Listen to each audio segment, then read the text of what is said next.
सातारा जिल्हा बँकेचे संचालक शेखर गोरे यांच्या मार्फत भाजप महायुतीचे अधिकृत उमेदवार जयकुमार गोरे यांच्या प्रचाराचा झंझावात सध्या सुरू असून राष्ट्रवादी आणि महाविकास आघाडीचे अनेक कार्यकर्ते त्यांनी आपल्या बाजूला वळवून घेतले आहेत। यामध्ये थदाळे, तेवापूर, कुकुडवाड, मसवड, बनगरवाडी या ठिकाणी अनेक कार्यकर्ते आणि महिलांनी शेखर गोरे गटात प्रवेश करून आपले मत आमदारांना देण्याचा निर्धार केलाय। रोज मनाची पाणी नाही पाणी बिलकुल मस्त गावाचे सरपंच आहे की ह्याला त्याला पाणी टाकीला बिलकुल दिलं नाही। हिरवगार पाणी 2 महिने उन्हाळ्यात पिलो पाणी पिलो अशी गावात केळी काय निघते। केळी काय केल्यानंतर माझा आजीत दादा वाघ धान्या माझ्या भावाच्या दुकानात पुढे बसला होता। आजीत दादा म्हणलं पाणी नाही, म्हणलं काय करायचं तर आजी दादा बिलकुल म्हणजे हिरवगार पाणी म्हणजे विहिरी चला तुम्ही बघा हिरवगार पाणी पिली म्हणतात। आजारी घरबार पडलं 25,000 तर एवढे दवाखान्यात ऍडमिट झालो सगळ्या सलामेरी घाण पाणी पिलो। आजी दादा मागायला माझ्या भावाच्या दुकानापाशी बसल्या बरोबर फोन लावला माझ्या भाऊने मी पिकावर मोबाईल होता। मी म्हटलं आजी दादा वन हाय का नाही बघावा।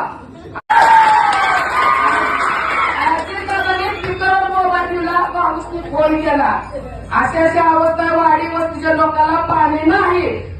पाहुणी म्हणली दुसऱ्या दिवशी 12 वाजता टँकर हाय म्हणला टाकीला। दुसऱ्या दिवशी माझ्या धान्यावागानं टँकर पाठवला आणि 1 तास टँकर उभा करून पाहुणे बहिणीसाठी टाकी खळा तुमच्या 4 पाणीने मोबाईलवर करून म्हणून पाणी पिलो।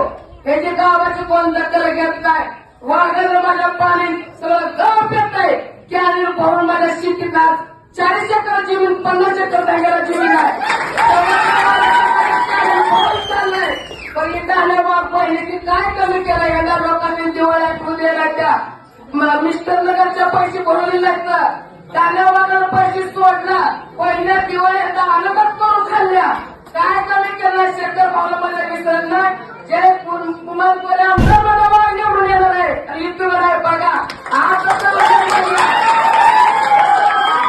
ज्या दिवशी मला धान्य वाघ निवडून द्यायची घायचे व्यवसाय ना त्यामुळे माझ्या बहिणीला जायचं बस आपला 5चा भाव काय वाघ धान्य एवढ्या किंवा त्याच्या 5 फुटा नाही त्या वाघाचं पाणी आता चाललंय आपल्या गावातनं 5 आपला दुसरं तरी कुठं बसली खाली की वाघाचं पाणी द्यायचं नाही करायला घराची 5 मत द्यायचं गोरे आमदारला माझ्या वाघाला। अजिबात कोणी व्याजाने कोणी पैसे देऊन तुम्हाला काय पैसे कमी केले तर धान्या वाघाने खटवले पैसे अगोदर शेतकऱ्याला भेटले तर जरा पोळीचा इमेज पैसे कुठली गोष्ट तुम्हाला कमी केले तर तुम्हाला काय कमी घ्यायचं पैसे महिन्यात 300 रुपये चालायचं तुम्हाला पाहिजे पैसे चालायचं आणि कमी पडू देणार नाही। धान्या वाघून निवडून आला अजून पाहिजे किंवा तुम्हाला सोडणार लागते आणि कसलं श्याम बहिणीनं आवाज सोडायचं नाही एवढं दखल घ्यायचं। आज एवढी सभा भरवली त्या सोपऱ्या भावाने साड्या वाढले तेवढ्या टाकल्या वगैरे एकट्याने दुसऱ्या गाव साड्या 1000 2,000 पोच केले। आपल्याला काय केलं कमी केले अजिबात कुणी घ्यायचं नाही काय घराची बाग आमदारला वर देऊन टाकायचं। आमदार निवडून आला तर गावाला किंमत आहे नाहीतर मग किंमत नाही। वाघ एवढा निवडून आणायचं काय कसल्या परिस्थिती आता एवढंच म्हणते असं मला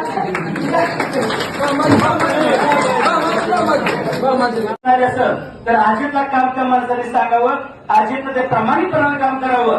खऱ्या अर्थानं अजित बनगर हा खरा तळमळीचा कार्यकर्ता आहे आणि शेखर भावावर खूप नितांत प्रेम करणारा खूप निष्ठावान माणूस। अनेक वेळेला आम्ही या ठिकाणी त्यांना बरेच वेळेला एकत्रित बघण्याचा बोलण्याचा प्रयत्न केला पण शेखर भावाची निष्ठा त्या माणसाने कायम ठेवली आणि एकनिष्ठ असा असणारा अजितदादा यांच्या सहकार्याने आपण आज या ठिकाणी शेखर भाऊ या ठिकाणी सभा घेतलेली आहे। या ठिकाणी जयकुमार गोरे भाऊ एक अतिशय तळमळीचा काम करणारा माणूस 2001 साली ह्याच मंदिरामध्ये शेखर भाऊ आम्ही एका बंधाऱ्याचा विषय घेतला त्यासाठी आम्हाला 9 वर्षाचा घालावं लागलं पण त्याच्यामुळे फक्त 2 मिनिटं घेणार आहे। एखाद्या बघा तुम्ही एखाद्या घरी जावा तुम्ही आणि एकही माणूस त्यांच्या जातीचा नाही जे जातीवाद करत। आम्ही विकासाच्या मागे जाणारी माणसं आहे, आम्ही जातीकडे बघणारी माणसं नाही। आम्हाला माहितीये कोण काम करू शकतं, त्यामुळे सगळ्या गावाने एक मोठी निर्णय घेतला की जयकुमार गोरे हेच त्या भागाचा विकास करू शकतात. कारण की भाऊ आता कसं झालंय, एक इंजिन होतं, आता त्याला डबल इंजिन लागलेला आहे. डबल इंजिन लागलेला त्यामुळे आमचा विकास जर 2 आमदार झाले आमच्या तालुक्याचे, आम्ही खालचा जे तुम्ही घाटाच्या खालचा म्हणताय ना, त्या घाटाच्या खालच्याला आपल्याला डबल फलटणला सुद्धा मागे टाकणारा आपला मान तालुका 5 वर्षात. कारण की 2 भाऊ आमदार होणार आहे आणि आम्हाला विश्वास आहे भाऊ की तुम्ही ह्या मानचा कायापालट करणार आहे आणि आम्हाला बारामती सारखा आमचा मान बसणार. भाऊ तुम्हाला खूप वेळ चांगलं कुणी वाद बनत नाही आणि तुमच्या जर घराच्या नावाला लागलं तर अंगावर काकडं सुद्धा राहत नाही ही त्यांना सुद्धा माहिती असताना सुद्धा या असणाऱ्या देवाच्या जरी आणि येते आता आमचं ठरलंय की अनिल भाऊला आमदार करायचं. अरे संचालक कुणाचे, चेअरमन कुणाचे, तू तिथं जाऊन सत्कार केला माणसं उभं राहणारच ना तुमच्यावर. आता तुमच्या घरी गेल्यावर सत्कार करणारच ना, चहा देणारच ना. मग त्या लोकांना पण हे मांडवलं घरी करते. मी बोलणार नव्हतं, महिला इथं सगळ्या बसले, मला बोलायचं नव्हतं. मी दौडच बघतोय एक तिकडं बाईनीच ते बापामुळे थोडीतरी ओळख आहे. बाप काय ही बाप काय पोरग काय पोरग पूर्ण सुचले सुचत कशामुळं बाटलीमुळे. ही पवार साहेबांना रात्री फोन करणार कशासाठी, ती गोंधळच होती पहिली ती पाणी. हे दोन्ही पण मॅनेज वेळी तुमच्या घरातले दुसऱ्याकडे आबे बाबाई कोण आहे,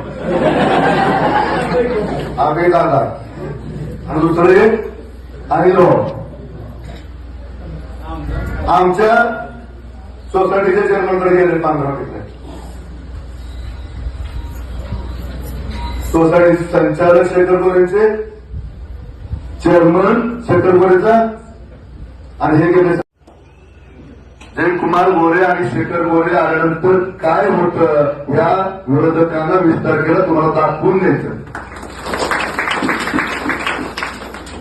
जिरतोय उठतोय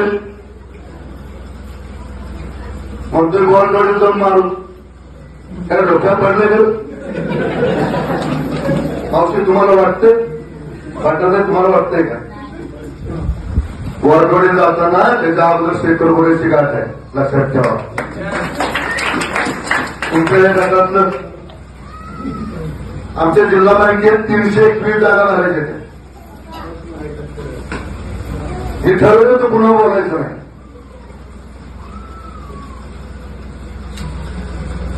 प्रत्येक गावात जात होतं मी उभं राहणारच आहे, आणणारच आहे आणि पैसे दिले की माझ्या घेणारच आहे.